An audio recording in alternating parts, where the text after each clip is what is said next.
Well, it seems like Jerome Powell found the light. It would have been nice if he found the light a little bit earlier when Lisa Cook got charged. So, let's talk about a basic legal idea, the presumption of regularity. It's the idea that a government statement should be believed and their motivation should be trusted. It's something that the Department of Justice has had pretty much for its entire existence. It has a very practical legal effect in courts. But that presumption is rapidly going away as the Justice Department goes after a political opponent, after political opponent, after political opponent. And so I think what you saw in Jerome Powell's statement was that the presumption of regularity no longer exists in his mind, and it shouldn't exist in judges' minds when this case, and presumably there's going to be a motion to quash the subpoena, goes to a court. There's a second thing that's important, though, which is the standard for issuing a subpoena. So in a criminal case, the standard for issuing a subpoena is actually very low. It just has to be relevant to an ongoing investigation that you believe you're going to find a crime. I don't think, based on the public reporting, they've cleared even that extremely low threshold. And importantly, in any sort of subpoena, you need to show that it is for a legitimate purpose and not a fishing expedition. There actually needs to be a belief in an underlying crime. That doesn't seem to be the case here. So it's good that Jerome Powell is pushing back publicly, because I don't think this Department of Justice deserves his or anybody else's trust right now. It would have been awfully nice if they had reached that conclusion a few weeks or a few months ago. It's interesting to me, Angelo, and I kind of chuckled to myself when this news broke and I saw the video from the Fed chair, because the man's out of the job in 4.5 months. He's gone. His term is up. So why is Trump taking this action now? Why is he so persistent that Jerome Powell has to go? And I have two conclusions. And one is he wants to control the money. He thinks, in his 1950s economic mentality, like with tariffs, that if he can force interest rates down, then unemployment will go down, the cost of things will go down. That's not how the economy works.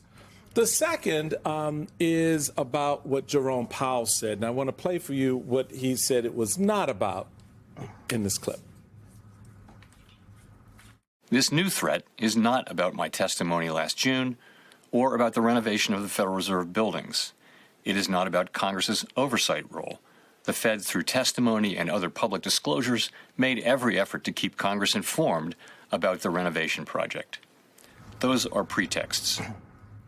And the pretext that those things represent for me, it's the second point, is he wants to stick the knife in deep with him personally. This is a personal thing for him. Like much of MAGA, it becomes personal. It becomes poisonous to the point where you lose common sense. Yeah. Look, I mean, spite and revenge are exceptional fuels for motivation. They are. They burn dirty, though. I mean, they're damaging and destructive, but that is what Trump is largely fueled by, is spite and revenge and malice. And that is partly why it seems like there's so much inertia behind him. And I don't think we have to reach very far here, though, to actually prove or illustrate what you're saying, because just a couple weeks ago, Trump was saying that he was toying around with the idea of personally suing Jerome Powell for gross incompetence. Now, no one could really make any sense of that. It seemed like just a hollow threat. But if you're Trump, what that was giving an illustration of what was happening in his mind at the time, which is that he needed the pain to be real. It needed to be felt. It needed to mar his term. It's about asserting power over the Fed, controlling the money, fake it till you make it. That's a big part of Trump's, this economy right now. He needs to really put some of that fake it till you make it magic into it in order for it to work for him. So he needs to be able to flood it with, low interest rates so there's more cash in the system. But a lot of it is purely about sticking it to him on the way out because he can. And the gross incompetence thing probably didn't work from like an implementation perspective, or maybe he met the tiniest bit of resistance. And so because they couldn't come up with a cohesive theory, so he said, well, that's all right. I'll just use my already weaponized DOJ, and I will now deploy it against this enemy. And it doesn't even need to be a full-on prosecution. The mere... just set it in motion, right? Criminal subpoena, it's there. You're marred. Especially because his term as chair ends in the spring, but his term as a governor doesn't end until January 2028. So he can still continue to be a thorn in Trump's side. For those who are watching, who say, why does it matter that the Fed is independent? What does it actually mean for us? What does it mean? Well, and I'm a lawyer, not an economist, so you're going to have an economist on to talk about what the economic effects are. But generally, you want an independent Fed because the president is always going to have the incentive to lower interest rates, even when it does long-term damage to the economy. So you, at least in theory, want an independent, nonpartisan Federal Reserve making these decisions. But importantly, that applies not just to the Federal Reserve, but a whole bunch of other agencies throughout the government. That's where I feel like your lawyerliness comes into play here. So think about the Securities and Exchange Commission, the Federal Trade Commission, the Consumer Financial Protection Bureau. All of these institutions get their credibility in part from appearing independent and being independent and nonpartisan from the president. Once you destroy that independence, once you make it possible for the president to fire or hire whoever they want, to choose whatever cases they want, these institutions will just be seen as arms of the White House by courts, by judges, and by juries, and that's actually going to make them less effective. Can I just, also, we talk a lot about Venezuela, we talk a lot about El Salvador, and to be very clear, part of the collapsing of those governments also started with the economics falling out, the businesses pulling out, and that infrastructure happened that way because the fake it till you make it magic, that's what we're going to use that. All right, come on, Angelo. The fake it till you make it magic that Trump, he wants to apply to the economy. It was applied to economies in El Salvador, in Venezuela. I was yelling about this earlier, Mr. Chairman, but I just think, the Bank of America CEO in December said that the market will punish people if we don't have an independent Fed. Okay? Well, literally, Jerome Powell got on a camera to put it out to the world yesterday. And I would argue he's been saying what he's been saying for the last year and a half, almost about a year and some change. Everywhere he's gone, he's been like, he's trying to punish us. I will not go.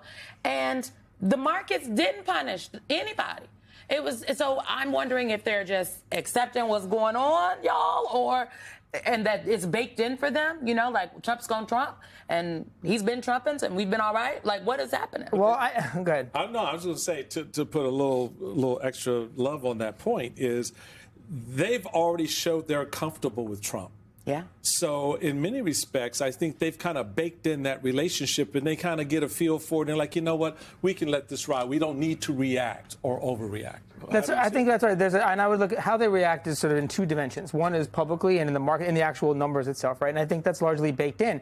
But then the other is what's happening on the phones and the text messages, because it does feel like they are reacting. Here's my tell. My tell is that people like Maria Bartiromo, who's one of the biggest Trump staunch supporters out there, is not with him on this. And she's making that point. Oh, the markets aren't, I hear whispers. The markets are not going to like this. Stuart Varney, another huge Trump supporter on Fox Business. The markets are not going to like this. They're channeling what the people in the industry are telling him behind the scenes, which is that this is bad. If it goes further, there's probably going to be economic fallout. But I do think largely that there's a degree of corruption and Trump malice baked in, and that everyone's starting to get used to it. And that's the part that scares me, because this happened the same day that brand new grand jury panel just got impaneled in that district in Florida that's investigating the grand Democratic conspiracy against Donald Trump, lawfare, which is sweeping, right? And I don't think it's a coincidence that it's the same time. This is all part of a larger effort of corruption that we've all sort of become increasingly used to, including the markets.